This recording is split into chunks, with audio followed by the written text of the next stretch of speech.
Hello mga inda, welcome to my channel. Yeah. Uh.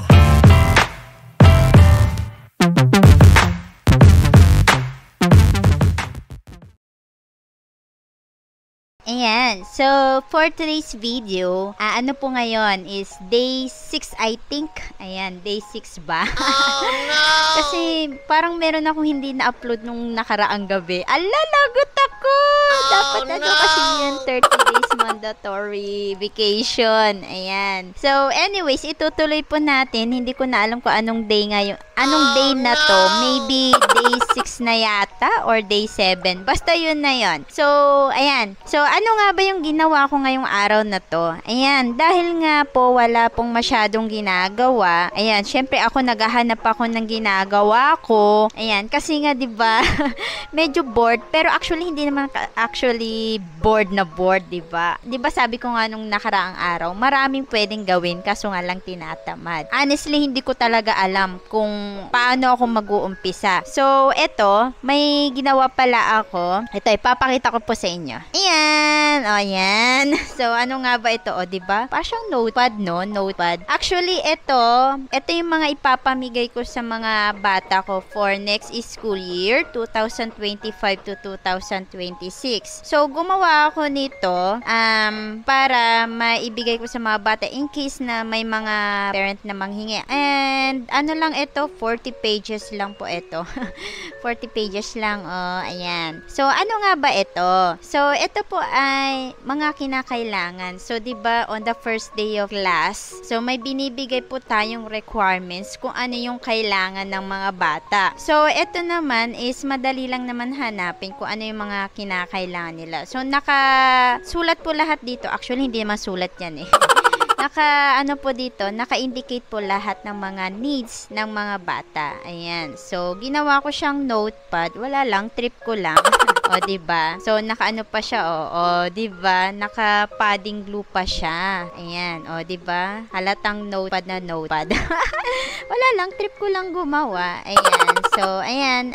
Ito po ay ginawa ko po sa Canva. And then, sinave ko as a picture. And then, nilagay ko sa Word. Ayan. Para maano po ito. Para ma-print ko siya. Yes. And then, ayan. So, maraming proseso po akong ginawa. Ayan. Kinat ko muna siya. Tapos, ginamitan ko ng rim cutter para magpantay-pantay po sa gilid. And then, gumamit po ako nito. Ayan. Ito. Para pangpatigas lang. And then, ayan. Actually, ang ginamit kong papel dito is yung mga, ano po, yung mga gamit na papel na. And then, kasi 'di ba nung nakaraan is nag-ayos ako ng mga gamit ko. And then 'di ba may mga tinabi ako na pwede pang gamitin. So makikita nyo po, ayan o, sa likod niyan may mga sulat-sulat. So ginamit ko yung mga pwede pang gamitin. Ayan, sa likod po ako nag-print para magamit din. Kasi sayang lang din naman kung pwede pa namang gamitin, 'di ba? Kaysa gumamit ka ng bagong bond paper. Kasi papamigay ko lang din naman to sa mga bata. O, 'di ba?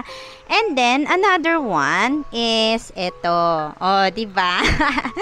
Gumawa ako na CR pass. Ayan. Oo. Aray ko, ano ba 'to?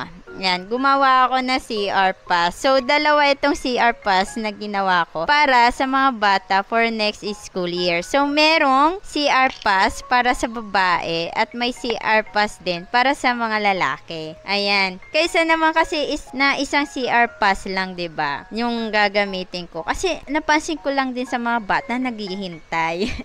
O, 'di ba? May lumabas na lalaki, yung babae ihina, 'di ba? So, may mga ganong eksenang nangyari sa loob ng classroom. Kaya gumawa ako ng dalawa. Ayan, malalaman naman nila kung pang babae o pang lalaki na CR pass yung gamit nila. Kasi mapapansin nyo po, ayan, 'di ba? Ito yung for female and then ayan, may ano dito, ayan, may babae. Ayan, ayan, yung icon ng babae. And then ito naman is para sa lalaki. Ayan, o 'di ba? Halatang-halata. Malalaman naman nila yan kung babae o lalaki. And then, ayan.